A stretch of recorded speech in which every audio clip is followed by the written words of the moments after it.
अब हम आपको जिहाद और इस्लाम का वो सही अर्थ दिखाना चाहते हैं जिससे हमारे देश के मुसलमानों को और आप सबको हमेशा दूर रखा गया है। दुनिया का कोई भी धर्म हिंसा को बढ़ावा नहीं देता, इस्लाम भी नहीं देता। इसलिए किसी भी मजहब के बारे में किसी नतीजे पर पहुंचने से पहले हमें उसके सिद्धांतों के बारे में जरूर पता होना चाहिए। इस्लाम ने हर मुसलमान के लिए कुछ खास कर्तव्य है।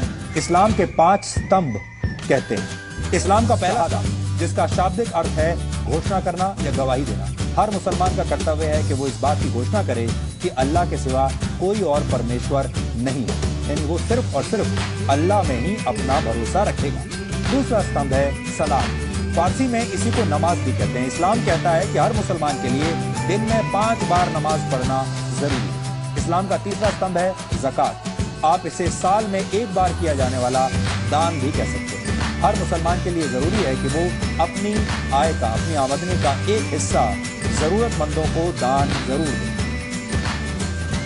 चैरिटी करें अंग्रेजी में अगर आप कहें तो। इस्लाम का चौथा स्तंभ है सौम। इसे रोजा रखना भी कहते हैं। इस्लाम में कहा गया है कि रमजान के महीने में हर मुसलमान के लिए रोजा यानी व्रत रखना जरूरी है। हिंदू उसे व्रत कहते हैं और इस्लाम में उसे रोजा कहा जाता है। और आप लोगों को पता भी होगा इस समय रमजान का ही पवित्र महीना चल रहा है। इसी तरह हज को इस्लाम का 5वां स्तंभ माना जाता है। हर मुसलमान का यह कर्तव्य है कि अगर वो मक्का जाने का खर्च उठा सकता है तो जीवन में कम से कम 1 बार उसे हज जरूर जाना चाहिए। ये तो ही इस्लाम के 5 स्तंभों की बात। जिहाद को इस्लाम का 6ठा स्तंभ माना जाता है। जिहाद का शाब्दिक अर्थ है पवित्र युद्ध, लेकिन जिहाद की परिभाषा को हमेशा गलत तरीके से पेश किया गया है। इस पवित्र युद्ध को धर्म युद्ध बताकर दुनिया भर में इसका गलत इस्तेमाल होता है। आतंकवादी हिंसा और दहशत फैलाते हैं और खुद को जिहादी कहते हैं। कट्टरता को जिहाद बताकर कट्टरपंथी अपने काम को सही ठहराते हैं। आज हम आपको ये बताने वाले हैं कि कौन से काम जिहाद की श्रेणी में नहीं आते। आप इन्हें नोट कर लीजिए ताकि जिहाद के मामलों में आपके तर्क मजबूत बन सके।